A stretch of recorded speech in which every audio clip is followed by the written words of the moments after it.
we are going to hear from our Team International Bird Hotel Developers. They are in Oak Park, Illinois.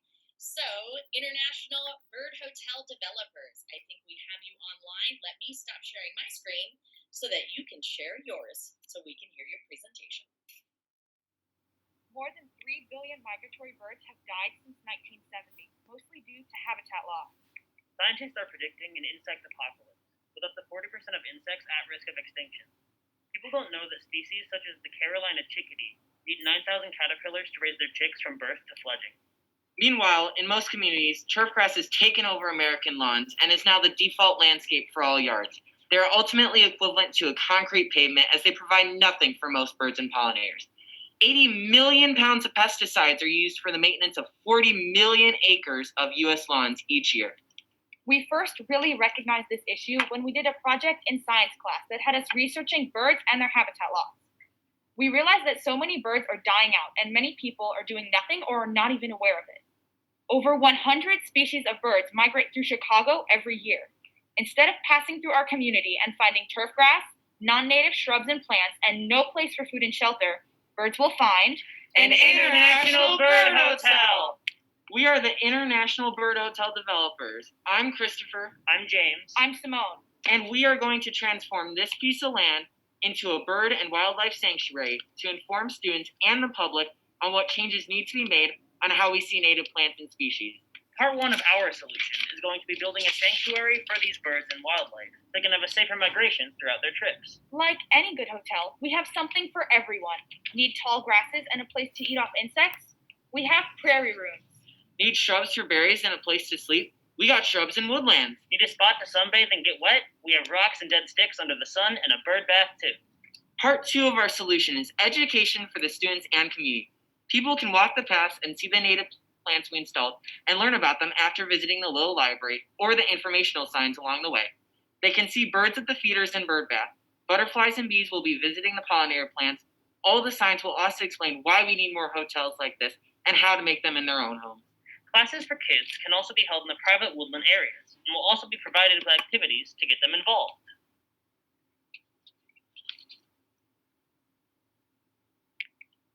In September, we will host a community event to prep the site. Students will then learn about the native ecosystem and what an invasive species is, and will grow plants over the winter and take initial measurements of the number of species of plants, insects, and birds. We will then install feeders to watch, and in the spring, we will plant the seedlings that the students have grown. In the coming years, we will work with the elementary schools to have field trips to the hotel to learn about the different birds and native plants that benefit each other and then participate in community garden tours. We also hope to eventually have a summer camp. Keeping our goals in mind, we are focusing on the amounts of native plants planted on our land and others' lawns and yards. We will keep track of how many people use our resources and share the facts and ideas we give to make a change. The more native plants planted, the less turfgrass and invasive species there will be, taking over potential habitat. We can track the species of birds and insects that pass through using our video cameras and observations through using apps like iNaturalist.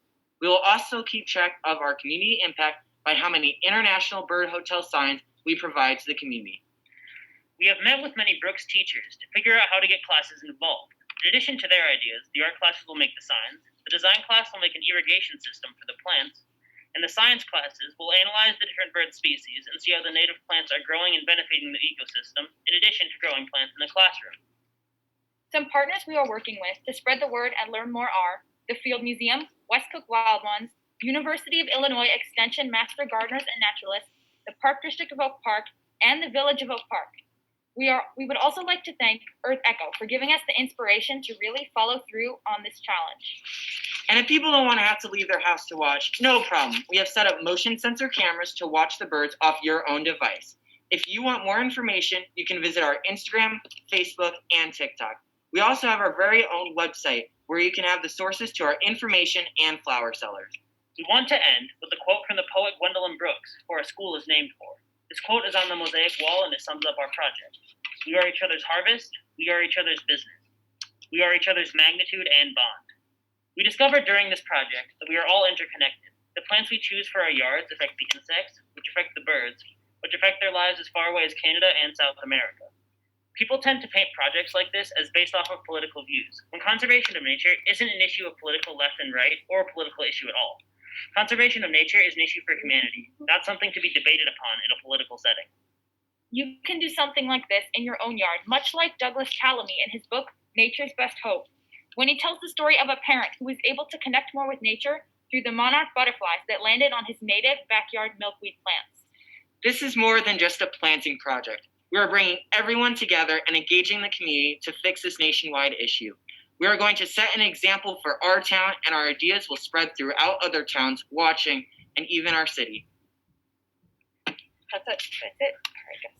Wonderful. Thank you so much, Team International Bird Hotel Developers.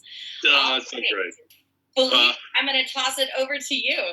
All right. Well, same question, Team International Bird Hotel Developers. What surprised you throughout this experience?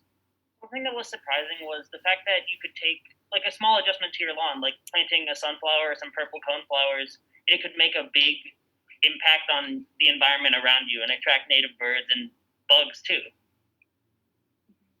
We bought a house here in LA about a year ago, a small little house in West Hollywood, and there's, as is the case, green lawn in front of the house on the street, and so we are putting a plan together to get rid of that and do a pollinator garden inspired by a few of the projects actually that have been focused on this. So thank you. Are there other questions? We do have lots of questions coming in, and everybody on Facebook and in the Zoom, please keep those questions coming. I know there's a lot, and we can't get to them all in the short amount of time that we have. But Bird Hotel Developers, Jen on Facebook asks, what will you do to protect birds against predators? So where we live, there aren't really a lot of predators for birds specifically, other than other birds such as the Cooper's hawk, which goes after smaller birds like little warblers. There isn't really much we can do to protect them. It's kind of just like there aren't a lot of Cooper's hawks around here, so many won't need protection. And we have window decals. We have window decals as of other birds to kind of distract and confuse. Great. How can you guarantee that birds will come to the hotel? There are a lot of birds that already fly through that area. It's a high traffic area. It's right next to our school. And students hang out there all the time, and many birds already travel through. So we just have to plant the right plants out because not a lot of spaces are bird friendly. So they'll be looking for a space, and we just have to make it easy for it to find. Wonderful. And does the hotel have any ponds for ducks or geese? Eventually, we are hoping to put something in there small, like a little stream or pond for water animals or ducks or geese who want to start swimming. Great. And one more question. It's a little bit of a funny one. Do the birds have to pay per night? No, they pay nothing. It's free.